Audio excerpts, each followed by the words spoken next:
All right, let's dive into one of the wildest stories in history. We're talking about a private company, just a group of merchants in London, that somehow ended up ruling an entire subcontinent. This isn't your typical story of one country conquering another.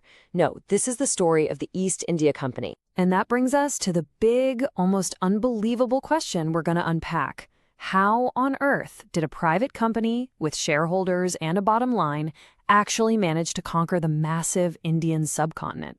To figure that out, we've got to go back to the very beginning. So, to really get our heads around how this all ended, we have to see how it started. And in the beginning, the East India Company was just what the name says, a company of traders.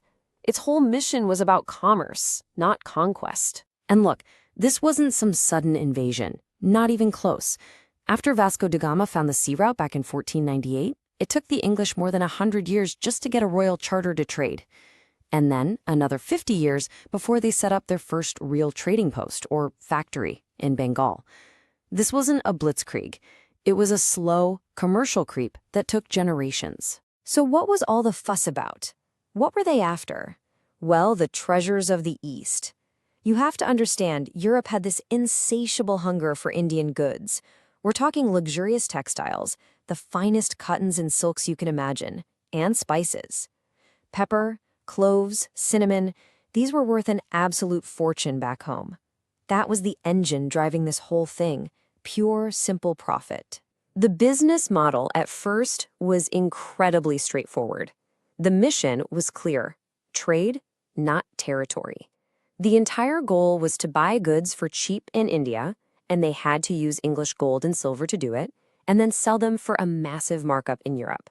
The company guys on the ground, the factors, they weren't soldiers. Think of them as procurement managers. Their job was to buy stuff, not rule people. But then, everything started to change. That clean line between being a merchant and being a ruler, it got really, really blurry. So what happened? What was the tipping point that turned this trading company into a conquering power? Well, the trouble started with a special perk. The Mughal emperor had given the company something called a farman, basically a royal order, a golden ticket that let it trade without paying any local taxes. The problem was, this amazing privilege was only for the company itself, but pretty soon its own officials started using this tax-free status for their own private businesses, lining their own pockets. This, of course, meant the local government in Bengal was losing a ton of money, and its rulers, the Nawabs, were getting furious. The whole thing was a ticking time bomb. And that bomb went off in 1757. This is the moment, the absolute turning point. It's called the Battle of Plassey. A small company army led by the incredibly ambitious Robert Clive found itself facing the massive army of the Nawab of Bengal. Now, on paper, the company should have been wiped out, but that's not what happened. So how did they pull it off? Well, the truth is, the real action happened before the battle even began. Robert Clive was a master of conspiracy. He had cut a secret deal with Mir Jafar, one of the Nawab's most important commanders. As this account tells us, a huge part of the Nawab's army, led by this traitor, just stood there and never even fought. The company's first huge victory wasn't really a military one at all. It was basically a hostile takeover, pulled off with backroom deals and betrayal. After that victory, everything accelerated. In 1765, the Mughal emperor made the company the Diwan of Bengal. This was the ultimate game changer. Being the Diwan meant it had the right to collect all the taxes from the land. Suddenly, the company didn't need to ship silver from Britain to buy Indian goods anymore. It could just use Indian tax money to buy Indian products, pay its officials, and, most importantly, fund its growing army. It had become a self-financing machine for conquest. Okay, so with the endless wealth of Bengal now funding it, the company didn't just stumble into more power. It developed a playbook, a systematic set of tools for taking over the rest of the subcontinent. This wasn't random. It was strategy. The first major tool was something called the subsidiary alliance. And honestly, it was a genius, if totally sinister, protection racket.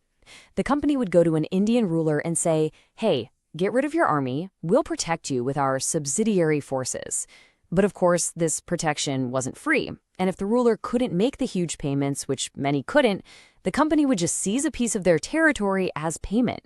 It was a deal you couldn't really refuse and one you often couldn't afford. The second tool was even more direct, a policy called the Doctrine of Lapse. The rule was brutally simple.